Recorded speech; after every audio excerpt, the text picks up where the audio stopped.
20 symptômes négatifs du TDAH adulte. 1. Déficit d'attention.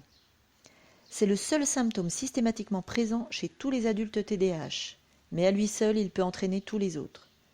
Le déficit d'attention, avec ou sans hyperactivité, a des implications à chaque minute de leur comportement, leurs pensées, leurs émotions, puis sur leurs traits de caractère, au fur et à mesure qu'ils avancent dans la vie et qu'ils développent des stratégies de compensation. Il s'agit en fait d'une hyperactivité cérébrale entraînant une inconsistance de l'attention qui va de la distraction à l'hyperfocalisation selon leur niveau de motivation et d'énergie. Une flexibilité mentale anormale donc, qui les empêche de se concentrer normalement et durablement sur toutes les tâches du quotidien, qui permet d'avancer dans la vie. Leurs émotions dans les deux sens amplifient tout en provoquant des blocages, puis des moments de panique, éventuellement des comportements, paroles impulsives, voire destructrices. La pensée ou l'action en cours n'est jamais aussi intéressante que la pensée suivante, hypoactif, ou l'action, parole suivante, hyperactif, impulsif. Donc c'est une fuite en avant, sans fin, un papillonnage cognitif et éventuellement comportemental. Leurs tâches et travaux sont ainsi souvent reportés, car trop mûrement réfléchis ou au contraire bâclés.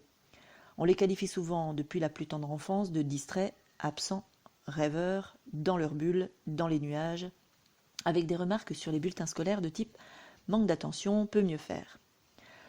Beaucoup n'apprennent pas de leurs erreurs.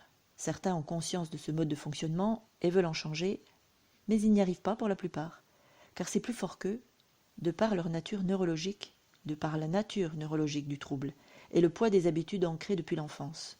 Heureusement, la prise de conscience de ce trouble fait souvent émerger de nombreuses solutions que l'on va parcourir sur ce site. Beaucoup alternent des phases d'hyperactivité, hypoactivité et impulsivité décrites ci-dessus. Cela peut paraître bizarre, qu'un même désordre neurologique, le déficit d'attention, puisse entraîner, selon les individus ou les périodes, deux symptômes aussi opposés que l'hyperactivité et l'hypoactivité.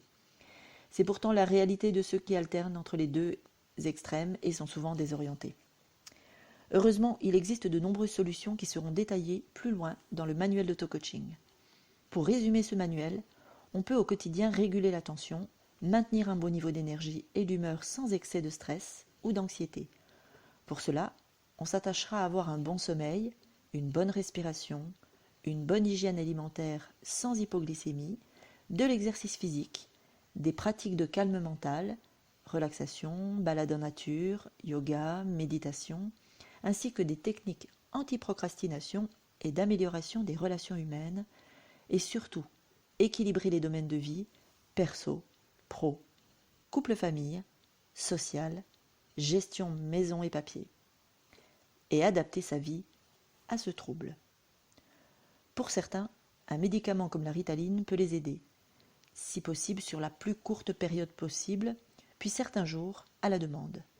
En effet, la molécule associée, le méthylphénidate, proche des amphétamines, a souvent des effets secondaires malsains sur la santé ou sur les comportements qui peuvent s'avérer, au fil du temps, bien supérieurs aux bénéfices. La pilule magique n'existe donc pas, la personne miracle non plus, psychiatre, psychologue, coach. Il faut bel et bien se prendre en main soi-même avec une belle opportunité de mieux se connaître et, à terme, avoir une vie nettement plus belle.